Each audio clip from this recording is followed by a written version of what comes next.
Are you having issues with humidity at your apartment? Then this 4-in-1 indoor dryer vent with dehumidifier from KissCore is going to be your solution. I'd like to thank them for sending this to me to review. Now, this comes with a tray for the water. Inside here is going to be a filter, and all you have to do is turn that, and then that pops off. And inside, you're going to see this first grate that's going to come out, and then you've got this blue wool filter right there. And then behind there is another filter that you're going to want to clean regularly. All you have to do is remove it, and you're going to be able to wipe it down and take any dust or anything like that. Just make sure you're keeping an eye on that. And then, of course, just put that in, and these are replaceable.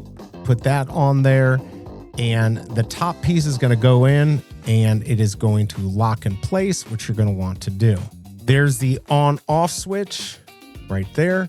And you are going to want to let this run after the dryer is done. It can take a while for the humidity to be taken out of the air, so you do want to continue to let this run. Now, I'm going to show you what this looks like hooked up, and here is the dryer. So now I actually hooked the vent from the dryer into the unit, and I have my dryer. I'm going to turn that on just on the time dry, just to show you how it works. Now, it does blow air, and the air can get hot when you first start. It's obviously going to be cool, but will get hot. Eventually, this is going to cycle through, and it's going to pull the humidity out of the air to protect your furniture and everything like that in your house. So if you're in an apartment where you don't have an exhaust vent, this is absolutely the perfect solution. Now, this does get 3.4 stars, which I don't like to see. I like to see 4.4 stars or more. I think some of the issues, some people say it doesn't work.